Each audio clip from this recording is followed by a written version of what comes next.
Ayaw niya magpabuhat mga boss, nasasaktan siya. Nasasaktan yung katawan niya. Tumatali pati yung katawan niya. Ayun, ayaw niya magpabuhat. Yun yung paa niya oh. Natutuyo naman na yung paa niya, kaso parang may masakit siya. Pero gumagala pa rin siya kahit may sugat siya. Ayun mga boss oh. Ayan siya oh. Nagala pa rin siya. Para malinisan ko sana eh. Ayaw niya magpabuhat. At daling ko doon at ayusin ko yung pagkain nila. Tara na mga brad. Tara na. Tara. Tara. Ayusin ko lang yung pagkain nila mga boss. Ayusin ko lang mga boss yung pagkain nila doon. Ayaw po kasi niya magpabuhat. Nangangagat siya. Baka makagat pa tayo. Parang yung katawan niya ay nasasaktan pa. Kaya muna natin ng mga ilang araw para medyo maghilom yung mga sugat niya. Tsaka yung nasa sakit ng katawan niya. Ay nakakahawa mga boss. Ganun talaga ay gala sila kasi.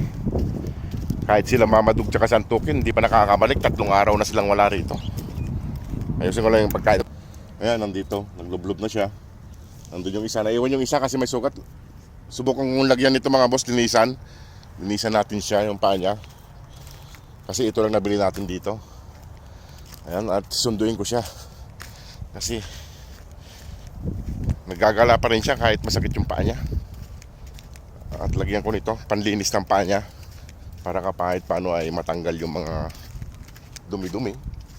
Kasi wala tayong ibang mabiling panglinis ng paa niya, kundi ito lang.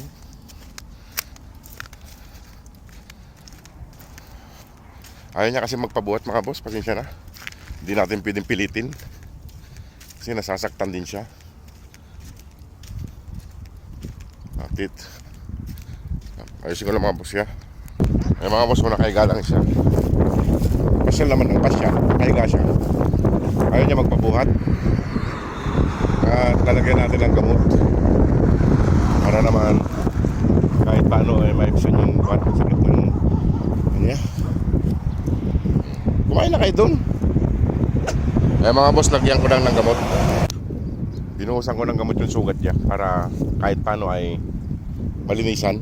Hindi natin siya mahawakan eh. Oh, kain na kayo doon. Nais naman na yung pagkain nila eh.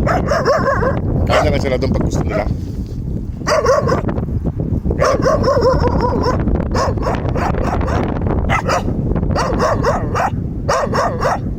Tara na.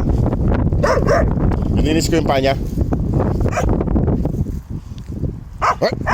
Tahol.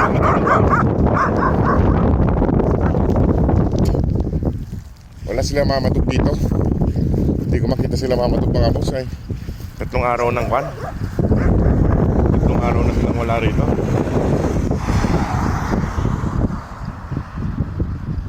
Ayan siya. Lagyan ko ng gamot yung paa niya. Para kahit paano ay matuyo yung sugat niya.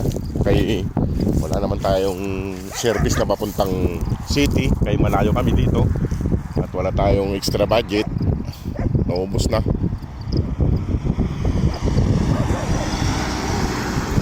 Ayan. Wala sila mamadog mga boss. Di mo na nakita. Ang araw na. Ayan siya. Medyo guys na sugat niya. Sige mga boss, at palitin yung talin doon. Ako yung babalik rin sa kondisyon namin. Sige mga boss, maraming salamat.